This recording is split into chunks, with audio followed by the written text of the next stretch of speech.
Hermanos, paz y bien en este domingo en que el Evangelio de San Mateo, recogiendo distintos dichos de Jesús, nos transmite lo que llamamos su enseñanza misionera.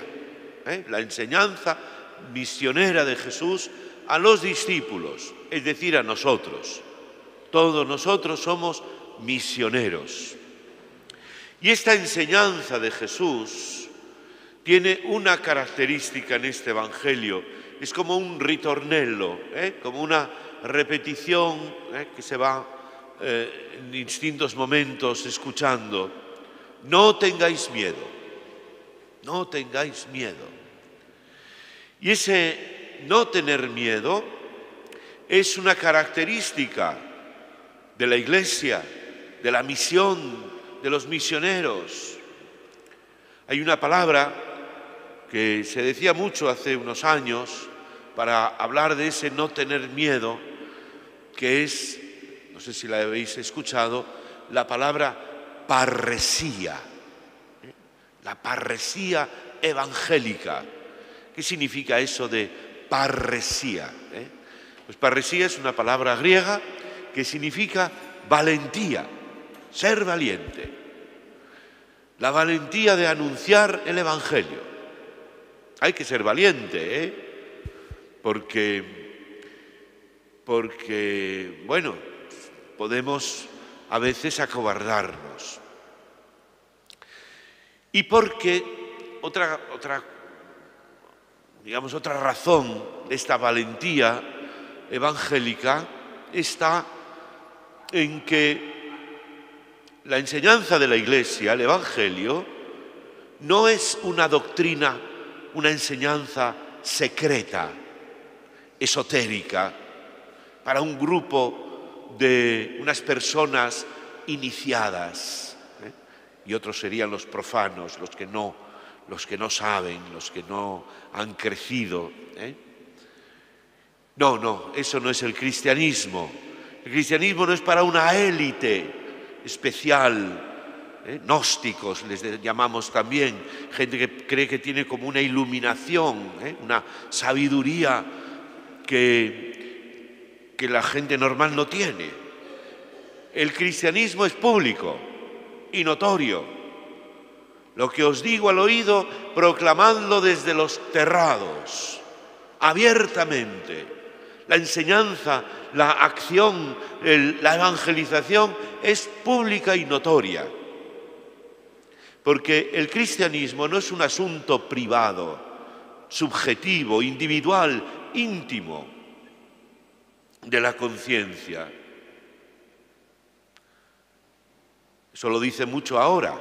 La religión es una cosa privada, es un asunto privado del individuo. No, señor. Eso es falso. El hombre tiene una dimensión religiosa que abarca a todas sus relaciones personales, sociales, culturales, históricas. El cristianismo, como todas las religiones, no solo el cristianismo, es público, es social. Eso de que la religión es un asunto privado, eso es una ideología laicista, que pretenden precisamente excluir la religión, la dimensión religiosa del hombre, excluirla de la vida pública y social. Pero esa exclusión ideológica es falsa y no se logra. En el fondo es sustitutiva, pretende sustituir la religión. Y no lo va a lograr nunca porque el hombre es por naturaleza religioso. Bueno, pero el Señor sí nos advierte, al hablar de la misión pública abierta de la Iglesia, de que los cristianos vamos a experimentar lo mismo que el Señor, que nuestro Señor Jesucristo. El Señor fue rechazado. Nosotros seremos rechazados. El Señor fue perseguido, la Iglesia es perseguida. El Señor fue juzgado por este mundo, la Iglesia es juzgada por el mundo. Por eso dice, no tengáis miedo. ¿Por qué insiste tanto el Evangelio de San Mateo en ese no tener miedo? Pues insiste por una experiencia que está muy presente en los apóstoles y en los evangelistas y que tenemos en los evangelios perfectamente transmitido. ¿Qué experiencia fue esa? Pues que tuvieron miedo todos. Y sobre todo, detrás de estas palabras de Jesús, de estas palabras del Evangelio, está San Pedro. San Pedro, el primero de los apóstoles, el primer papa, 3 veces negó a Jesús. No lo conozco, no tengo nada que ver con él, no sé quién es. 3 veces, San Pedro negó a Jesús. ¿Y por qué lo hizo? Por miedo. San Pedro tuvo miedo. Estaban juzgando a Jesús. Estaba Jesús en el juicio delante de los que lo iban a condenar. Y San Pedro tuvo miedo y lo negó. 3 veces lo negó, por debilidad.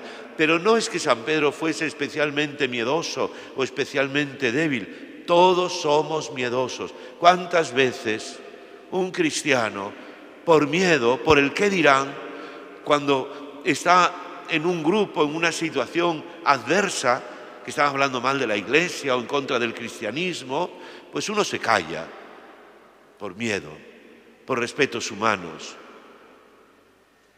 y dice o hace como que no tengo nada que ver con eso. Eso es miedo. Por eso la valentía, la parresía evangélica. Esa negación es lo que se llama la apostasía. Apostatar es renegar de Cristo.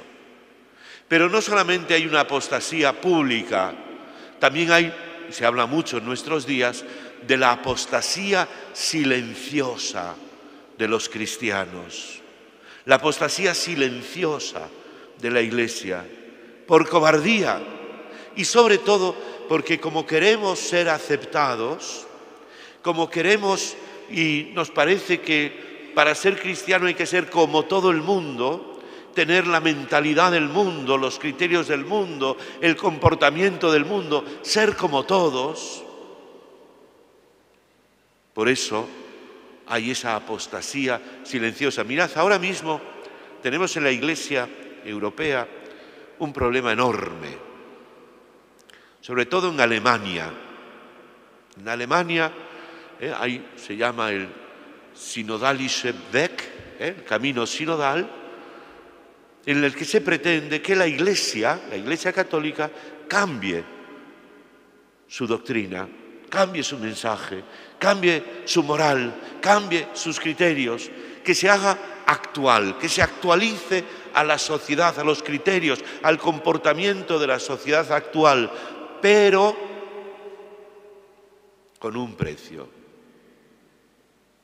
El precio es renunciar al Evangelio, que es de otros tiempos. El precio es renunciar a Jesucristo, que no sabemos casi nada de él, dicen. Ese precio es la apostasía silenciosa o la apostasía ya formal. Un problema enorme, porque eso es una ideología eclesial, una mundanización de la Iglesia. La Iglesia mundana que se presenta como si fuera un poder del mundo, como una estructura más de la sociedad. La mundanización de la Iglesia. No, el Señor nos llama a ser valientes. Y esa valentía evangélica es el martirio, ser testigo de Jesucristo. Testigo se dice mártir. Hay muchos mártires en la historia de la Iglesia, pero hay muchos mártires aunque no los hayan matado, ni les cortaron la cabeza, ni les pegaron un tiro, pero son mártires de la caridad, son mártires del Evangelio, testigos valientes de Cristo. Cuando una persona se confirma, recibe el sacramento de la confirmación, el Espíritu Santo en su plenitud, lo recibe para ser testigo valiente de Jesucristo en el mundo. No tengáis miedo a este mundo, a esta sociedad. No le tengamos miedo. Seamos testigos de Cristo con valentía, con parresía evangélica.